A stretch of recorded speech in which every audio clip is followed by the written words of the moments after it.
जय श्री ओम नमः सिद्धेभ्यः। जय श्री महावीराय नमः। जय श्री परम्पराचार्य गुरुवे नमः। जय श्री उमा स्वामी गुरुवे नमः। जय श्री शांति सागर गुरुवे नमः। जय श्री विद्यानंद गुरुवे नमः। मोक्ष मार्गस्य नेतारं भेत्तारं कर्म भूभृतां ज्ञातारं विश्वतत्त्वानां वन्दे तद्गुणलब्धये। मंगलम भगवान वीरो मंगलम गौतमो गणी मंगलम कुंद कुंदार्यो जैन धर्मोस्तु मंगलम। तत्वार्थ सूत्र परम मांगलिक ग्रंथ है। आचार्य कुंद कुंद के पट्टशिष्य आचार्य उमा स्वामी द्वारा यह विक्रम की प्रथम शताब्दी में लिखा गया है। सूत्रात्मक शैली है, संस्कृत इसकी भाषा है, 10 अध्याय हैं, 7 तत्वों का वर्णन है। हम सभी लोग दूसरा अध्याय पढ़ रहे थे जिसमें 5 भाव पढ़े। 5 भाव में जो जीव था उसकी पहचान के लिए जीव का लक्षण पढ़ा, उपयोगो लक्षणम। उस 2 प्रकार के जीव, संसारी और मुक्त, इस प्रकार के भेद पढ़े, संसारी जीवों का वर्णन किया। और अब हम सब लोग संसारी जीव में भी 2 प्रकार के जो जीव होते हैं, समनस और आमनस, मन सहित और मन रहित, वह सूत्र का आज हम सब लोग उच्चारण करेंगे और फिर उसको हम पढ़ेंगे। सा मनस्का मनस्कहा, सा मनस्का मनस्कहा। इस प्रकार से यहाँ पर सूत्र का उच्चारण हुआ। बोर्ड के माध्यम से एक बार देखते हैं सूत्र को और पुनः फिर इसका अपन विस्तार से व्याख्यान सुनते हैं। दूसरे अध्याय का 11वां नंबर सूत्र जो है क्या है? सा मनस्का मनस्कहा, सा मनस्का मनस्कहा। इस प्रकार से सामनस्क और आमनस संधि निकलेगी। सामनस्क और आमनस्कहा। सामनस मतलब मन सहित, आमनस मतलब मन रहित। इस प्रकार से यहाँ पर सूत्र का उच्चारण हुआ। और मन सहित जीव और मन रहित जीव, संसार में 2 प्रकार के ये जीव पाए जाते हैं। ये सूत्र 11 नंबर से संसारिणो, जो संसारी जीव हैं वो 2 प्रकार से, सामनस और आमनस। यहाँ देखिए लिखा है सामनस और आमनस। सामनस मतलब मन सहित और आमनस मतलब मन रहित। सामनस में क्या लिखा है? चारों गति के जीव। जो मन सहित जीव हैं वो चारों गति में पाए जाते हैं। देखिए, मनुष्य तो नियम से मन सहित जीव है। देवगति के जितने जीव हैं वो भी मन सहित जीव हैं। नरक गति के जितने भी जीव हैं वो सब मन सहित हैं। और त्रियंचों में जो 5 इंद्रिय जीव हैं उनमें से 2 भेद हो जाते हैं, सामनस और आमनस। यहाँ लिखा ना आमनस मन रहित जीव, और जितने त्रियंच हैं सभी त्रियंचों को लिया, पर इसमें जो 5 इंद्रिय त्रियंच हैं उनके अपन 2 भाग कर लेंगे कि कुछ त्रियंच ऐसे होते हैं 5 इंद्रिय वाले जो मन सहित भी होते हैं और मन रहित भी होते हैं, मतलब आमनस्क भी होते हैं और सामनस्क भी होते हैं। तो इस प्रकार से सामनस्क वाले चारों गति में पाए जाते हैं और आमनस्क वाले सिर्फ त्रियंचों में ही पाए जाते हैं। इतना हमन को ध्यान रखना है, ठीक है ना। तो इस प्रकार से यहाँ पर 2 प्रकार के जीव कहे। अब ये जो मन है ये क्या है? मन कौन सा मन है, किसका मन है? पुद्गल का मन है, आत्मा का मन है? इस मन को लेकर के लोगों को बहुत दुविधाएं होती हैं। तो इस मन के बारे में थोड़ा अपन समझते हैं। मन, मननम मनहा, जिससे मनन किया जाए, जो मनन करता है या जिसके द्वारा मनन किया जाता है उसे मन कहते हैं। मन 2 प्रकार के होते हैं, द्रव्य मन और भाव मन। पुद्गल की जो रचना से बना हुआ, पुद्गल के परमाणुओं के पिंड से बना हुआ एक जो स्कंद रचना है शरीर में, वो द्रव्य मन है। और आत्मा के जो छौसमिक भाव हैं, आत्मा के कर्म में जो कर्म का क्षय उपशम होने के बाद जो विचारने की शक्ति है, चिंतन है, मंथन है, मनन है, विचार है, ज्ञान है, उसे कहते हैं भाव मन। ठीक है ना, दो मन हो गए, द्रव्य मन और भाव मन। द्रव्य मन का जो स्थान है शास्त्रों में बताया है, हृदय स्थान के मध्य में, हृदय के मध्य में अष्टपंखड़ी दल का एक सूक्ष्म मन होता है। यदि आप इसको ऑपरेशन आदि के माध्यम से देखने जाओगे तो वहाँ पर आपको कोई अष्टदल का कोई कमल नहीं मिलेगा, क्योंकि ये बना तो परमाणुओं से है और वो स्कंद रूप में भी है, लेकिन इतना स्कंद जो है वो सूक्ष्म स्कंद है, और सूक्ष्म स्कंद से बना हुआ वो जो मन है इतना सूक्ष्म है कि आपकी सूक्ष्मदर्शियों में, अर्थात आपकी जो लेंस हैं, कैमरे हैं, उनमें ये आ नहीं सकता है, लेकिन वो सूक्ष्म उसका अस्तित्व है। हर इंद्रियों का अपना एक निश्चित स्थान होता है, जैसे आँख है, वहाँ पर आँख इंद्रिय का स्थान निश्चित है, कर्ण इंद्रिय का, घ्राण इंद्रिय का। स्पर्शन इंद्रिय का निश्चित स्थान नहीं है, सर्वांग शरीर स्पर्शन इंद्रिय का स्थान है, ये उपकरण है। लेकिन मन का भी स्थान जो है वो भी निश्चित है। हृदय स्थान के मध्य भाग में सूक्ष्म स्कंद से रचित एक अष्टदल कमल का मन है, जो केवल ज्ञान का विषय है। और क्या बोलते कि मना पर ज्ञान, अवधि ज्ञान भी उसे देख सकते हैं, क्योंकि अब अवधि ज्ञान, मना पर ज्ञान एक परमाणु को भी देख सकते हैं, फिर तो ये स्कंद है। ठीक है ना, ये हुआ हमारा द्रव्य मन। द्रव्य मन क्या है? जो विचारने में निमित्त हो, जो आत्मा विचार करती है, मंथन मनन करती है, उसमें निमित्त भूत द्रव्य मन का कार्य है। जैसे देखती तो आत्मा है, जानना देखने काम तो आत्मा करती है, लेकिन आँख, नाक, कान आदि जो हैं उसमें ये सहायक हैं। ये नाक, आँख, कान स्वयं ज्ञान रूप नहीं है, मन भी स्वयं ज्ञान रूप नहीं है, क्योंकि हैं तो वो जड़ ज्ञान शून्य चीज़ें हैं। लेकिन ये इंस्ट्रूमेंट जो हैं, ये इंस्ट्रूमेंट आत्मा को जानने में सहायक बनते हैं। इसी प्रकार जो द्रव्य मन है, वह द्रव्य मन जो है आत्मा को विचार करने में और सोचने में, चिंतन करने में, मंथन मनन करने में, इस प्रकार का वो निमित्त भूत होता है। तो विचार करने में जो निमित्त भूत हो वह द्रव्य मन, और जो विचार कर रही है, जो चिंतन कर रहा है, वो भाव मन आत्मा। तो हम आत्मा को ही, जो आत्मा का क्षोसम अवस्था है ज्ञान का, उसे हम भाव मन कह सकते हैं।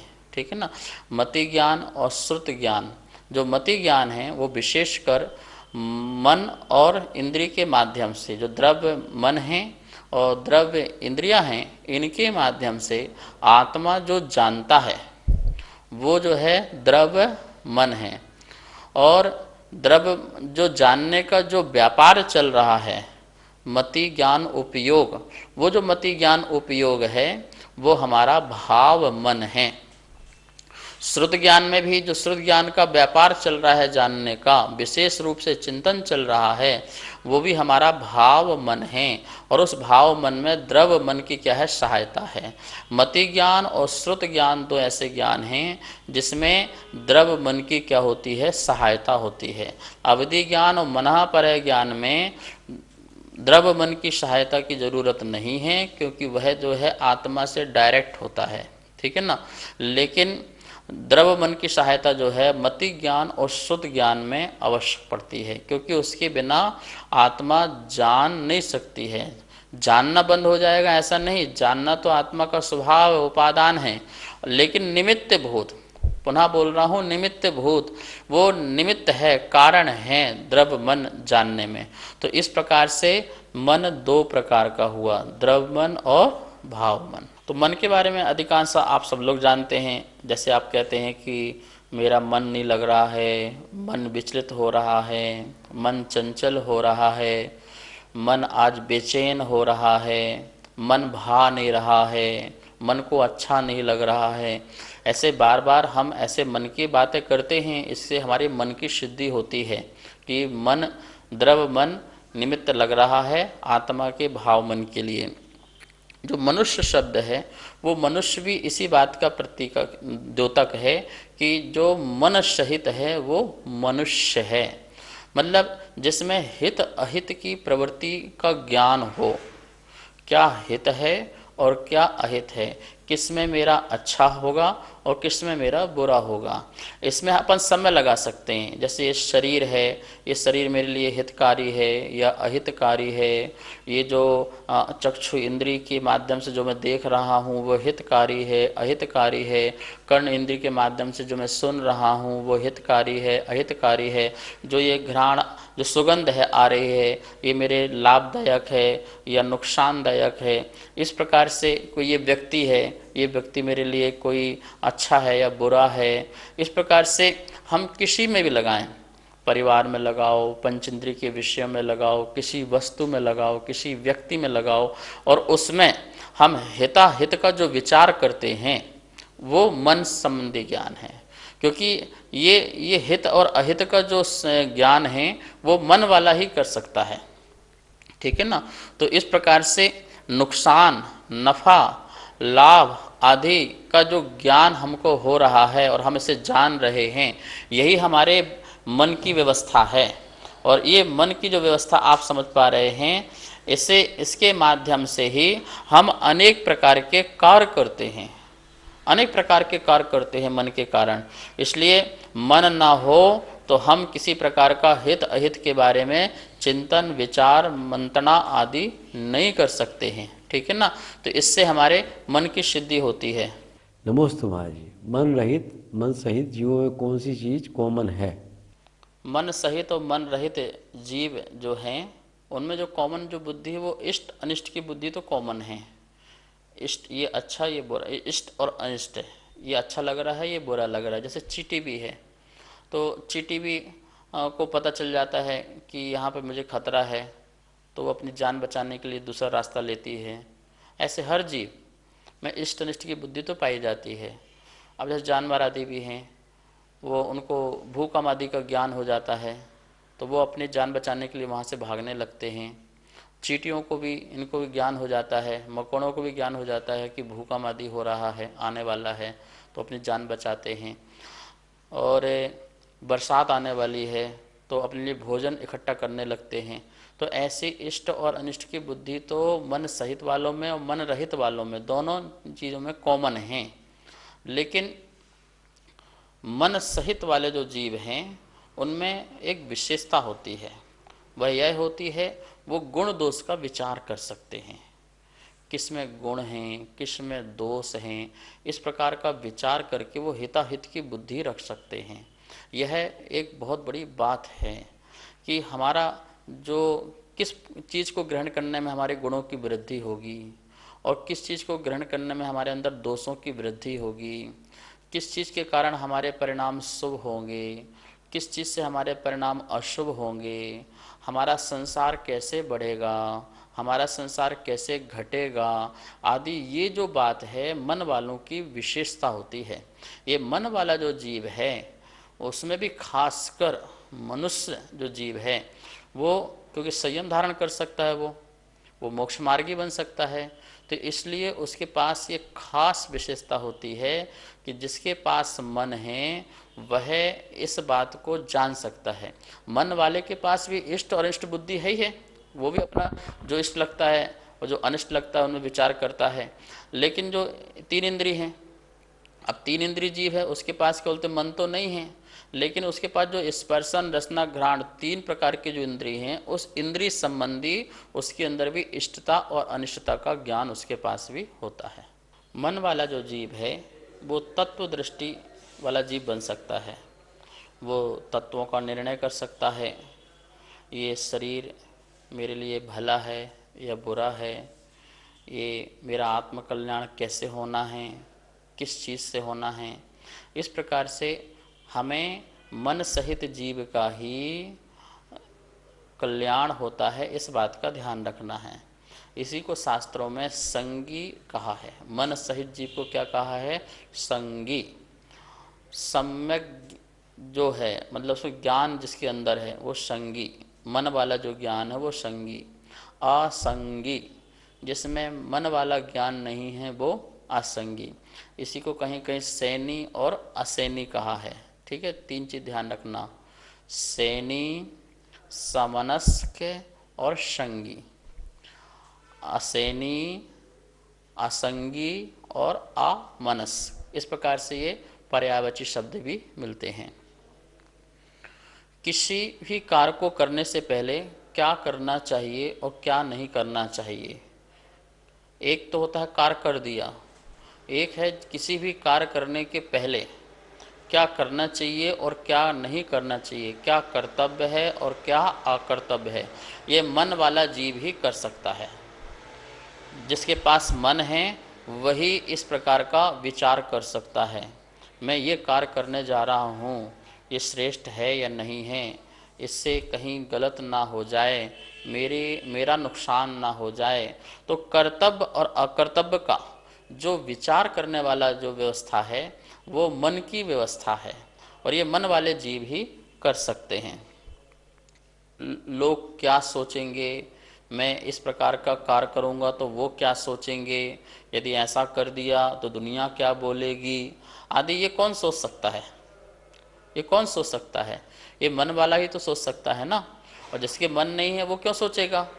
जिसकी 1 इंद्रिय 2 इंद्रिय 3 इंद्रिय आदि है वो क्यों सोचेगा? उसका तो सोचने वाला काम ही नहीं है, वो तो कार्य कर देगा। फिर इसके बाद उसका नुकसान हो, खतरा हो, कुछ भी हो, वो उसको भुगतना पड़ेगा।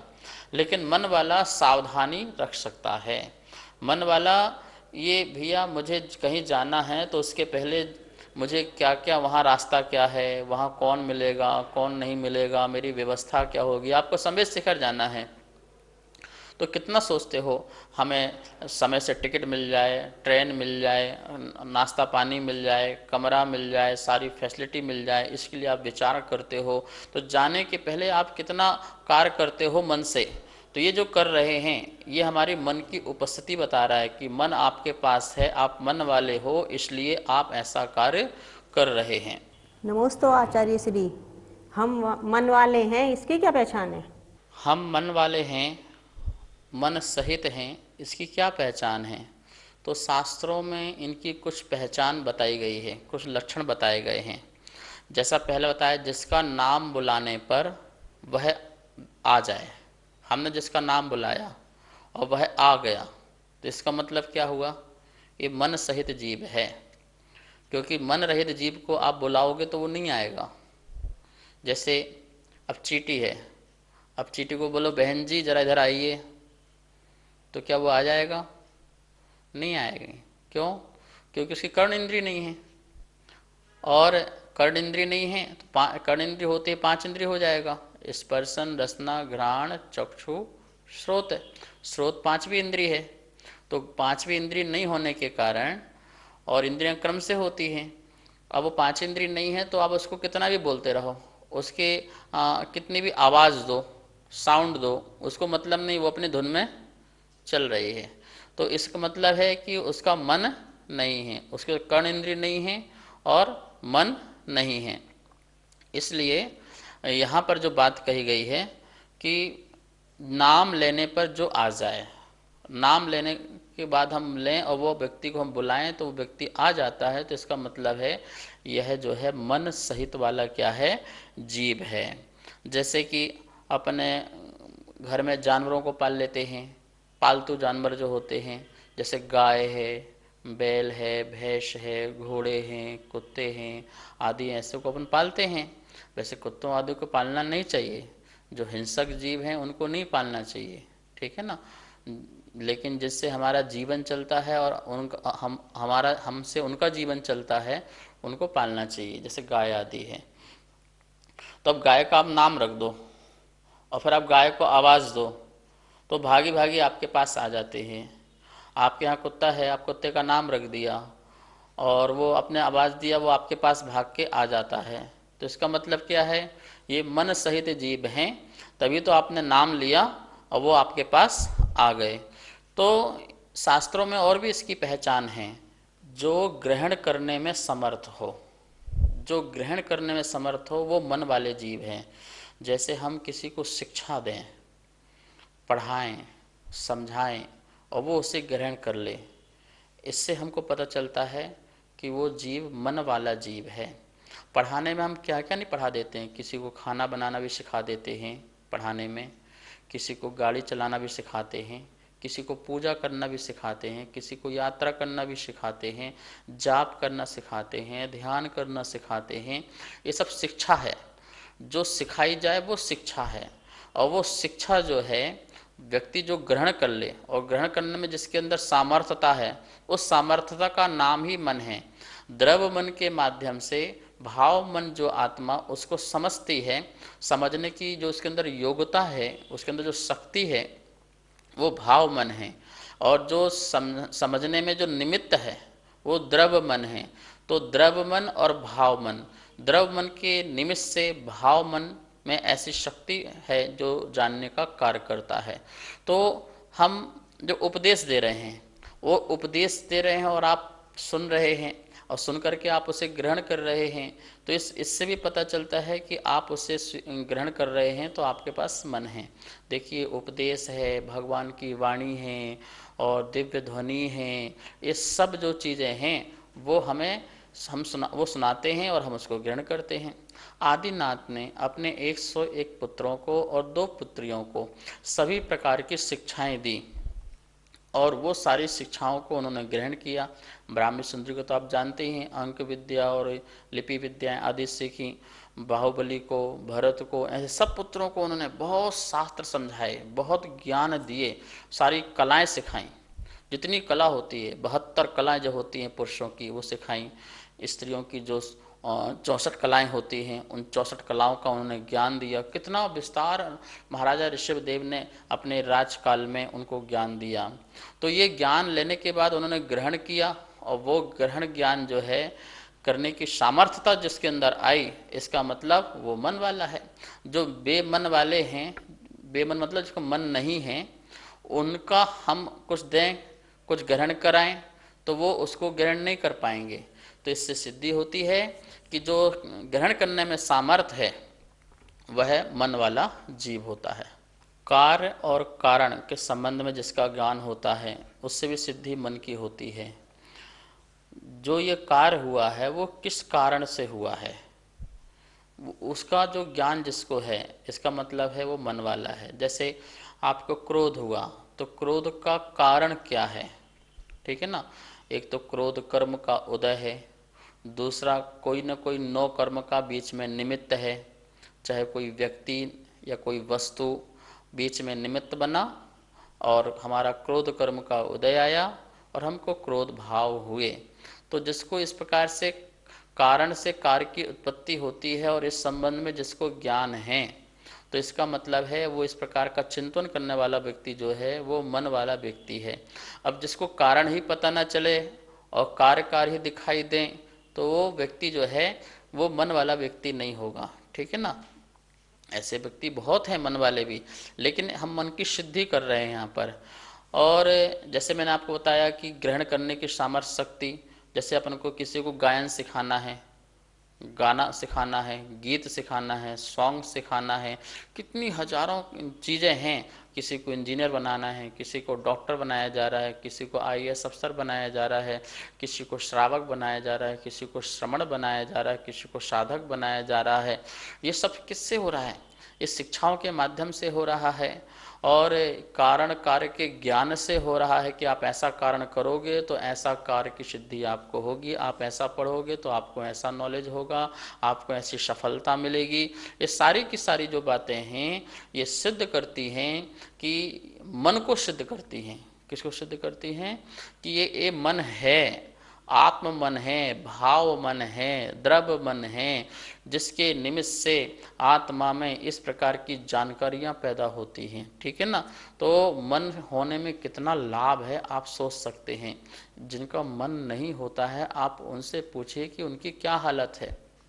1 इंद्रिय जीव हैं, 2 इंद्रिय जीव हैं, 3 इंद्रिय जीव हैं, 4 इंद्रिय जीव हैं, चलो ये तो ठीक है। लेकिन जिनकी 5 इंद्रियां हों और 5 इंद्रियां होने के बाद भी मन ना हो, स्पर्शन रसना घ्राण चक्षु स्रोत 5 इंद्रियां हों, 5 इंद्रिय होते भी मन ना हो, आप बताइए उनकी क्या स्थिति होगी। ठीक है ना। ऐसे बहुत सारे होते हैं, सांप, तोता तोता ऐसे बहुत होते हैं जिनके मन नहीं होते हैं, और मन वाले भी होते हैं, मन वाले भी नहीं होते, त्रिंचों में ऐसी व्यवस्था है। तो इस प्रकार से जिनका मन नहीं है वो उनका कल्याण नहीं हो सकता है। कल्याण होगा जिसका मन होगा, उसका ही कल्याण होगा। इस प्रकार से यह सूत्र का अपन ने अर्थ देखा। विशेष इसके अर्थ को कल और देखेंगे।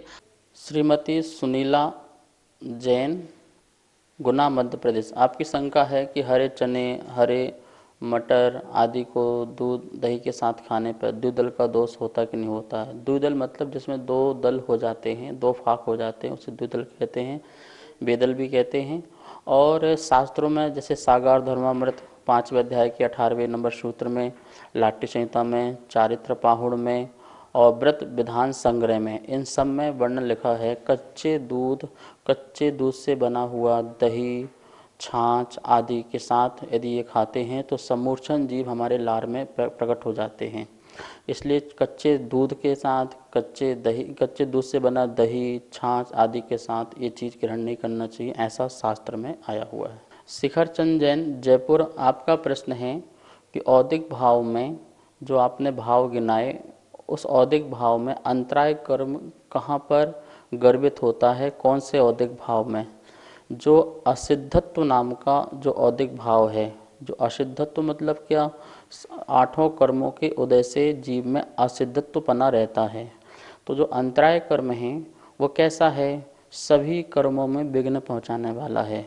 इसलिए असिद्धत्व में ही अपन अंतराय कर्म को समाविष्ट कर लेते हैं। अन्य कर्मों की तरह जैसे अपन ने सभी कर्मों को किसी न किसी औदिक भाव में गर्भित किया था, ऐसे ही अंतराय कर्म को भी असिद्धत्व भाव में, उदय भाव में समाविष्ट या गर्भित कर लेंगे।